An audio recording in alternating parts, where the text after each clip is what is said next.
राजू, बंटी और मुकेश तीन दोस्त थे।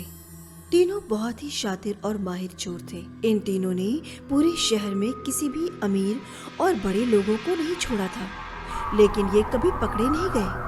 तीनों ने पुलिस और प्रशासन की नींद उड़ा रखी थी। किसी ने इनका चेहरा भी नहीं देखा था। यार, आज का क्या प्लान बनाएं? हमारी लिस्ट के लगभग सभी अमीर लोगों को हम लूट चुके हैं। शहर के सभी अमीरों की तिजोरी तो हमने पहले ही खाली कर दी है। वैसे मैं एक ऐसी जगह के बारे में जानता हूँ जहाँ अभी तक किसी परिंदे ने भी पर नहीं मारा है। भला ऐसी कौन सी जगह है जहाँ अब तक हमारी नजर नहीं पहुँची? रानी इंद्रावती का महल।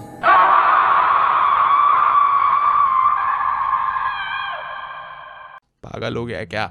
पूरा शहर जानता है कि वो महल शापित है और जो भी उस महल में गया है आज तक लौटकर नहीं आया। मुझे लगता है एक बार चांस लेना चाहिए।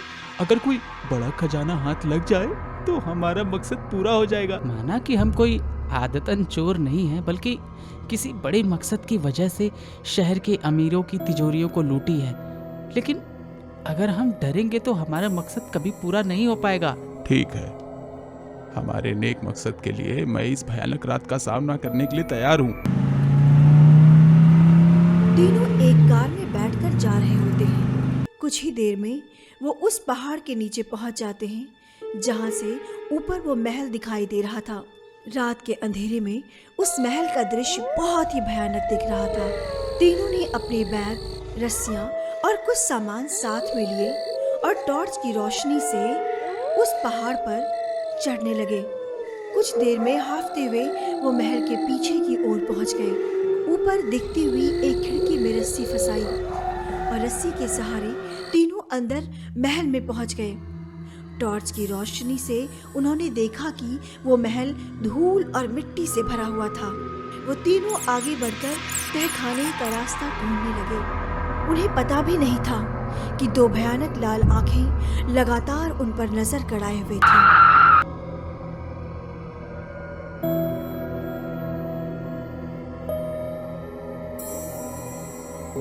इनकी मौत ने इन्हें यहाँ खींच लाई है। अच्छा है, मैंने भी वर्षों से किसी इंसान का खून नहीं पिया है। आज अपनी प्यास बुझाऊंगी।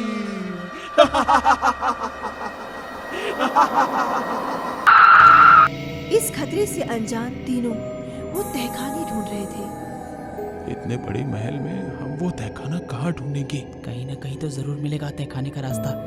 हम ये खजाना यहाँ से लेकर ही जाएंगे, समझे? वैसे मुझे लगता है कि हमें रानी इंद्रावती का बेडरूम ढूंढना चाहिए। मैंने फिल्मों में देखा है, उस जमाने में अक्सर बेडरूम में ही खुफिया रास्ते और तहखाने वगैरह होते थे, क्योंकि वो सबसे सुरक्षित जगह होती है ना। क्या कहते हो दोस्तों, ढूंढे क्या? क्या बात है यार बंटी। हाँ, मुझे भी ऐसा ही लग रहा है। चलो उस रानी का बेडरूम ढूंढते हैं।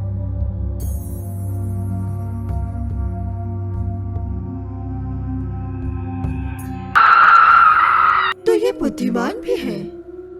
अब तो इनका शिकार करने में और भी आनंद आएगा। पहले इन्हें इनका काम करने देती हूँ। देखो तो सही, ये कितने बुद्धिमान हैं। रानी इंद्रावती की आत्मा से अनजान तीनों रानी का बेडरूम ढूंढ ही लेते हैं। तीनों वहां चारों ओर तहखानों का रास्ता ढूंढ रहे थे। तभी मुकेश की नजर उस पुराने टूटे हुए पलंग पर पड़ी। राजू, बंटी, ये देखो, ये रानी का महल और राजा का बेड होगा। जरूर इसी के नीचे तहखाना होगा। इसे हटा कर देखते हैं। तीनों ने मिलकर पूरी ताकत से उस पलंग को वहां से हटाया। पलंग के नीचे उन्हें तहखाने का रास्ता मिल गया। घुमावदार सीढ़ियों से होते हुए वो तीनों तहखाने में पहुंच जाते हैं।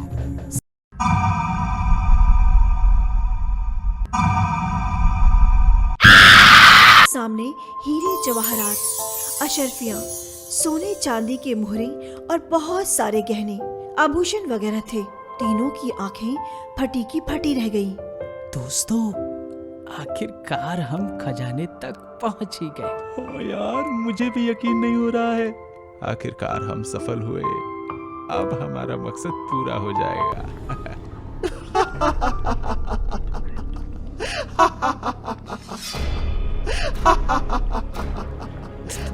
देखिए महारानी जी, अगर आप हमें मारना चाहती हैं तो बेशक मार दीजिए, लेकिन एक बार हमारी बात तो सुन लीजिए प्लीज। तभी रानी की आत्मा वहां प्रकट होती है। उसका रौद्र रूप देख तीनों की हालत खराब हो जाती है। मूर्खों, तुम्हें क्या लगता है कि तुम यहाँ बड़ी आसानी से पहुँच गए?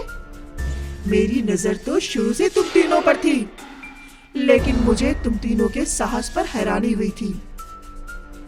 कोई भी आम इंसान जानबूझकर ओखली में अपना सर नहीं देता। इस महल की कहानी जानने के बाद भी तुम तीनों यहाँ आकर तहखाने में रखे खजाने तक पहुँच गए, तो जरूर तुम्हारा कोई बड़ा मकसद होगा। अपना मकसद बताओ, अपना मकसद बताओ मूर्खों। और याद रखना, अगर तुम्हारा मकसद नेक नहीं हुआ या फिर मुझसे झूठ बोलने की कोशिश भी की तो मैं तुम तीनों का खून पी जाऊंगी। जी हम बताते हैं महारानी जी। दरअसल हम तीनों कोई प्रोफेशनल चोर नहीं हैं। हम तीनों तो हाईली एजुकेटेड लड़के हैं जो 2 साल पहले तक अपने लिए रोजगार ढूंढ रहे थे। हम तीनों ही अनाथ हैं। हम एक अनाथालय में ही पले बड़े हैं। हमने दिन रात मेहनत करके पढ़ाई पूरी की ताकि नौकरी करके अपने जैसे बाकी अनाथ बच्चों को पढ़ा लिखा कर काबिल इंसान बना सके। लेकिन अनाथ होने की वजह से इतनी पढ़ाई लिखाई करने के बाद भी इस समाज ने कदम कदम पर ठोकरें मारी हैं। हमें हर जगह अपमानित होना पड़ता था। लोग हमसे हमारे माँ बाप का नाम पूछते थे। जब हमें कहीं नौकरी नहीं मिली तो हमने साथ मिलकर बिजनेस भी शुरू किया, लेकिन कुछ कॉरपोरेट वालों ने सरकार के साथ मिलकर हमारे धंधे को गैर कानूनी बताकर बंद करवा दिया। हम टूट चुके थे महारानी जी। हमारे बाकी अनाथ बच्चे तिल तिल कर मर रहे थे। और सिर्फ हम ही नहीं थे, इस देश में कितने ही अनाथालय हैं और कितने ही अनाथ बच्चे हैं।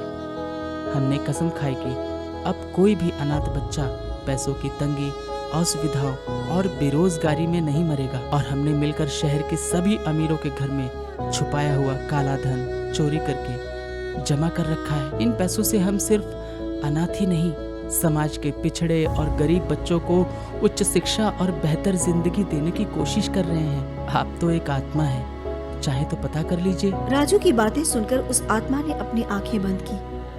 थोड़ी देर के बाद उसने आंखें खोली। मैंने सब कुछ देख लिया है। तुम्हारी बातों में सच्चाई है। जाओ, मैंने तुम तीनों को जीवन दान दिया और तुम्हारा मकसद नेक है, इसलिए ये अरबों का खजाना भी तुम्हें दिया। लेकिन वादा करो कि इसके बाद जीवन में कभी चोरी नहीं करोगे और अपने मकसद पर अडिग रहोगे। हम वादा करते हैं महारानी जी। हमने तो खुद ही तय किया था कि ये हमारी आखिरी चोरी होगी।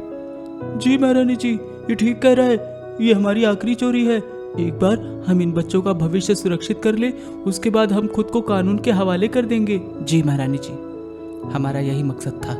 मैं भी वर्षों से इस खजाने की रक्षा करते करते थक चुकी हूँ। तुम्हारे नेक मकसद के लिए मैं ये खजाना तुम्हें सौंपती हूँ। एक बार तुम सबका मकसद पूरा हो जाए, फिर मुझे भी मुक्ति मिल जाएगी। जाओ, तुम सबका कल्याण हो। रानी की आत्मा अदृश्य हो गई। राजू, मुकेश और बंटी ने अपना वादा पूरा किया। रानी की आत्मा भी मुक्त हो गई। इसीलिए कहते हैं कि नेक मकसद से उठाया गया कदम चाहे कितनी भी ठोकरें क्यों न खाएं, लेकिन देर सबेर वो मंजिल तक पहुंच ही जाती है।